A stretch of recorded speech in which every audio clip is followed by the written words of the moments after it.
Welcome everyone joining. I see you joining. Thank you for making the time on this lunch and learn.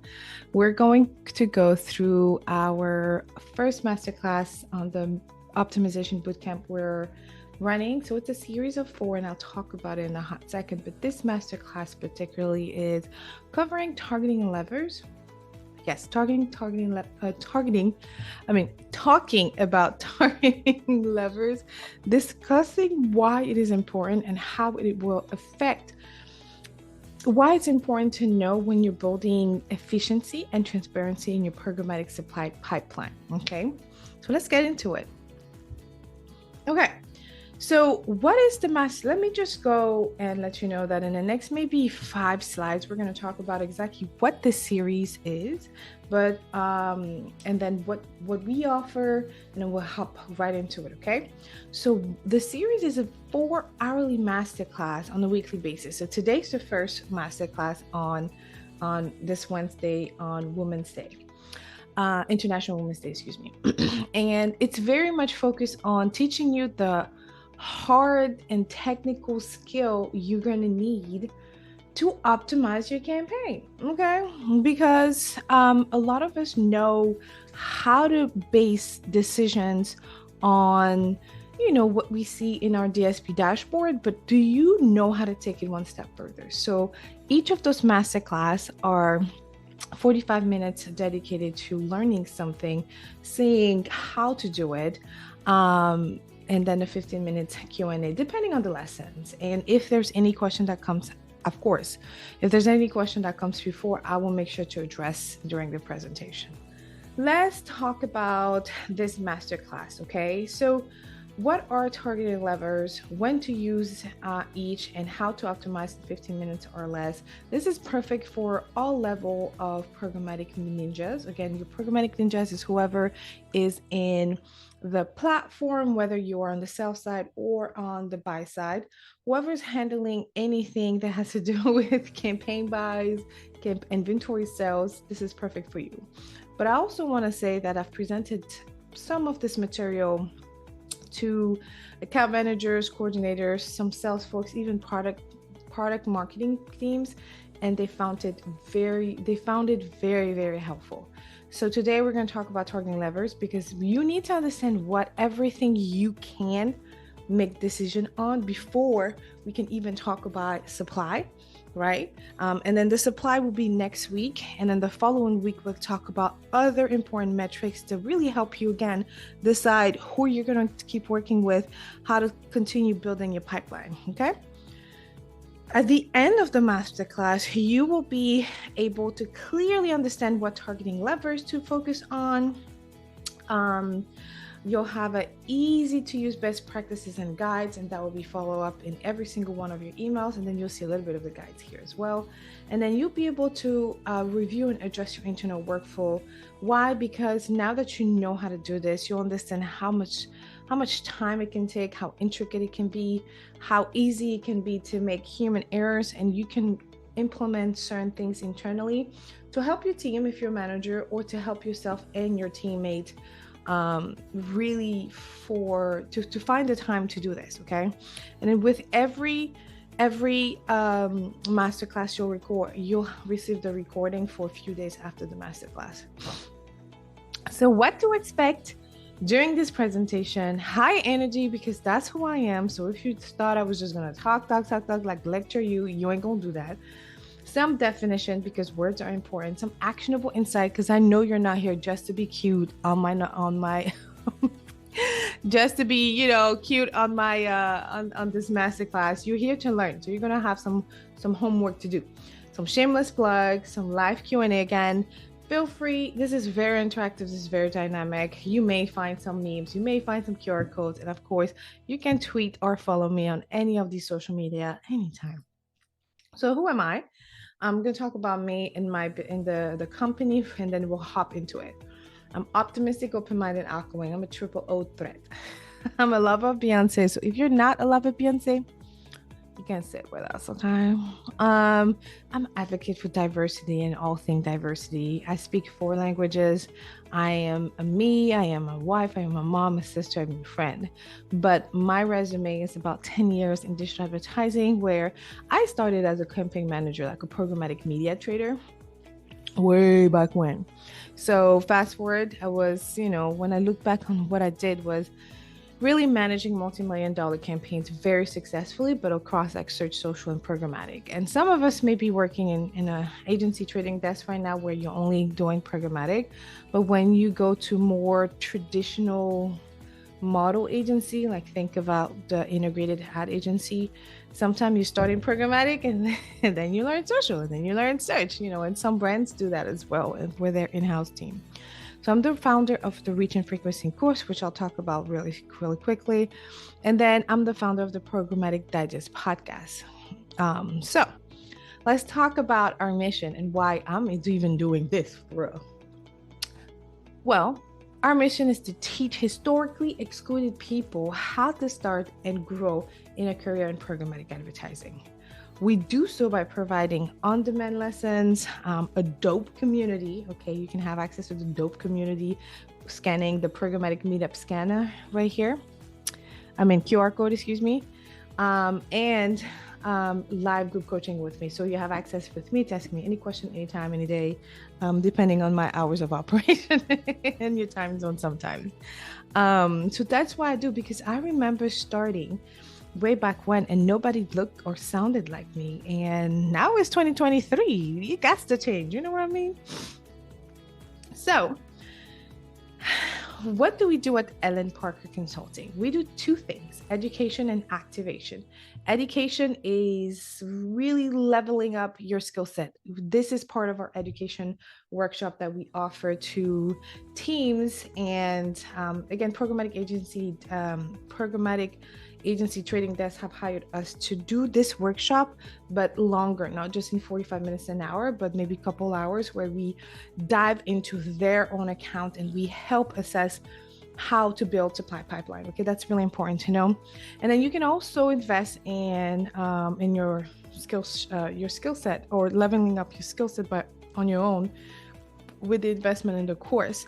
And I'll say that if you know anybody that wants to do what you're doing and they don't know where to get started, and quite frankly, it's just too much for you to teach them, let's say in the time they want you to teach them, then we've turned the course into this live program. It would be more of a part-time setup program for that individual, about 6 to 7 weeks, and they learn everything you are doing on a day-to-day. So it's called the Reach and Frequency program. It's inspired by the course. So we use the course material, and then I layer hands-on assignment in a DSP every week with live group coaching from myself. So we'll have one-on-one with these individuals. So it's a great way to start learning about the industry if they're, if they want to work with you, or if a friend is passionate about, is really interested in what you do. But again, you can't just Google half of this stuff, right? Unless you know. So refer them to us. We would love to have them in our program. We have the program 2 to 3 times a quarter. The second thing and last thing I'll talk about what we offer is activation. So our mission is to teach, right? But we're really good at programmatic and maybe paid media, strategy, planning, activation, right? Running the media, basically running the media. So the second service we offer is just that. Teams or companies or agency or brands now, we're currently working with a couple brands that just need to bring their team in-house. And they don't know how to build it, or they can't build it from scratch just now. So they hired our team. But the beauty is not so much like, and this model is called staff augmentation. Okay. It's really popular. And I added a twist to it. I added a programmatic activation augmentation. So we're really focused on activating programmatic channels first. And the beauty of this service is that we are able to hire the juniors, I call them Programmatic Ninja Juniors, in our program, our educational program, to give them hands-on experience in those DSP. Okay, so it's really cool. We really love what we were doing. I think it's so dope. Nobody else is doing this. Nobody wants to teach people how to get started, and then give them real hands-on experience, and then pour them into the market, right? And so the activation piece is something we're really passionate about, because it helps us not only grow the program, but also grow individuals that are going to have like the basic standard skill set that's needed for a trader to get started somewhere. And God knows how we need traders on this market that have certain specialty or understanding of the field, right? Am I right? I know y'all know. Yeah, I know. See, yeah, I know. I know you understand what I mean, right?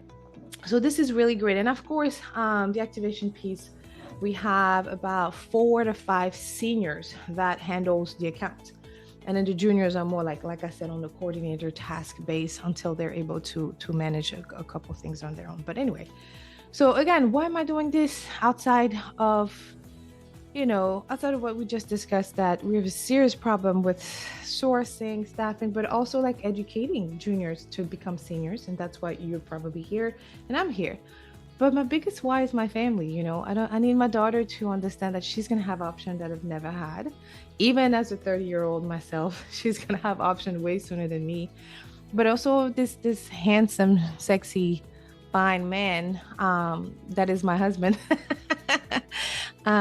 That gave up a lot of things on his path to help build this business for us. So I love them to death, and that's why I'm here, and that's why I'm not going to stop until we make it. So because I'm big on words, and then I want you to know that you're in the right place and you're in a safe place. Okay, let me start there, and I want you to affirm this. I deserve to be happy. I'm in control of my day. I deserve to take care of my family. I deserve to be and thrive in an environment of success. I am worthy and capable to achieve the success coming my way. I deserve to be paid well to live the life I want. I'm giving back to those around me, and I attract all good things. The reason why I take about 20 seconds to go through this affirmation is because I want to reassure you that whatever's happening today at work does not define how good you are at what you do. It also does not define what type of person you are. Okay, we all make mistakes, yes, sure, but our mistakes do not define us. And I don't want you to think you're going to be reminded by them, because it's such an intricate field that it's very easy to make certain mistakes, but you're good. Okay, I made probably all of those mistakes. So I want you to know that you deserve to be here. You're worthy of this being trained guilt-free, and that we're going to have an amazing next 40 minutes. All right, so let's get into targeting levers. I told you it was not really fluff, about 10 minutes intro, and then that's it. But before we even talk about targeting levers, like what's optimization? Do y'all know? Can anybody know how to define optimization to a 5-year-old? Can you? Well, let's just give you the let's just give you the non-5-year-old definition first. So what does that mean, right? From a programmatic buying perspective, what does it mean? Optimizing a programmatic campaign, it's the process of making that the best or most effective use of the campaign's performance data. What does that mean? It means that based on that data, we look at a list of targeting levels available from the demand side platform. So it's basically making intelligent decisions that will increase and support campaigns' objectives and goals. So for a 5-year-old, optimization or optimizing a programmatic ad campaign simply means that we have a lot of information that comes after you start running a campaign, after you start placing those ads that you see on YouTube, right? Because again, this is for a 5-year-old. You were able to see a lot of information based on when the person watched it, if they clicked it, if they ended up Googling it. We have capabilities to track those type of action after. And so the amount of information that comes back help us understand where, when, and how, and what. So optimizing is basically just looking at those information, the sets of information, this list of information, and making sure that we're continuing to place this ad where it should be. are not only where it should be, but at a cost, at a budget, at a cost that is going to make sense, and that we are still making money at the end of the day, right? Like cost, that's when we talk about return of ad spend. So optimizing is simply just doing that, and it can look very manual. So here's your optimization checklist before you get into the targeting levers. One, you gotta understand what you're doing. Like, I'm sorry, but sometimes it is what it is. Like, so you gotta understand what you are doing. Understand campaign objectives and KPIs. What's the objective of your campaign? Is it awareness? Is it a click-based campaign? Is it a conversion campaign? If it's a conversion campaign, what is your conversion? What is your success metric? You have to understand what you're doing. You can't just pull a report. You can guess. After pulling a data report, you can guess what type of objective you probably are running. But before you start, you got to know what you're doing, okay? And the second part of this is like, once you understand your campaign objectives and what is required of you, once you understand what the client expects of us overall, you can go back, you can start. The second part is, before you do anything in this campaign, y'all, you got to do a quick QA. Quality assurance. What I mean by QA is simply going back on your setup, on your tracking, on anything like that, and making sure that things are still set up correctly. Because I know I'm gonna call some of y'all out, but bear with me, I was in your shoes before. What mostly happens, right? Most of the time what happens is you are rushed through a launch, you're rush activating your campaign, and then you realize that nobody else QA'd, but you had to get the campaign up and running. And then 2 weeks later, you start noticing that things are falling apart. So before you optimize, which you shouldn't wait up to 2 weeks, you can start as early as a couple days after something is launched, depending on what you're doing, or at least a week after. And do a quick QA first. Like, go back on your setup and make sure that you didn't miss anything, okay? That's really important. Third, confirming that tracking pixel firing is still working. I think the first line of defense when you launch a campaign, when you activate media and you don't see a spend, or you see a spend with very, very little like activities, such as like, very little clicks or almost no conversions, and not clicks, very little conversions to no conversion, like zero conversion after a few days, most likely something is happening with tracking pixel. And you don't even have to pull a report to see it, because it'll show you in your dashboard that conversion is still at zero, CPA is still at zero after 3 to 4 days, knowing that this is a campaign, this is like e-commerce, I don't know. Then you want to focus on best and low performing tactics, ad group first, okay? I think the biggest thing about optimization is that we pull a report and we start looking at everything, which is good. You can quick overview of everything, but you got to focus on best and low. Best and low, always remember. Campaign objectives, QA your setup, are we tracking, best and low. That's it. That's all you want to remember almost from this whole this whole checklist. Because once you start focusing on best and low and you pull in campaign view, right? Let's say if you're running, for the sake of the example, we're running one campaign with 3 ad groups. You're pulling that campaign report, you're pivoting your ad group into your report, and then how do you know which one to start with? Start with the one that has the best performing based on that KPI and the objectives. Again, that's important, and the one that's the lowest. Okay, for this example, maybe it was a good bad example because there's only 3 ad group, but the reality is that most campaigns have about 5 ad groups, right? So if you only have 15 minutes to optimize on a daily basis, then focus on one of those things. So if you focus on the low performing ad group first, then tomorrow you come back, focus on the best performing one. Why do we focus on low versus best? Is because if something is working in the best performing ad group, I want to test it in my low performing ad group. Okay, that's why you don't only focus on things that are going bad. You want to understand, like, this is great. Can I multiply? All right. So you're going to start with your optimization grid, which is on the next slide. We'll go over this in a hot second. And then you're going to schedule all the appropriate reports based on your prioritization in your grid. Again, the grid is on the next slide. You're going to have an excellent note taker, y'all. Enough making changes and saying like, oh yeah, I think I did this last week or last month. No, it's not about you only. You're not going to be in this position that you're in forever. I manifest and put in the universe that you're going to grow into your career. And so it's important to set the next person up for success. Why? Because we're servicing clients and they deserve excellent service. And that's part of providing excellent service.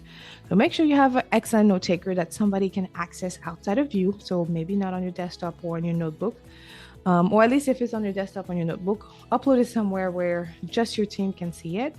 And let's always focus on best performing inventory, low performing inventory, and your probation list. So we'll talk about those 3 ABC on your screen, which you see on the screen next week when we go over supply inventory.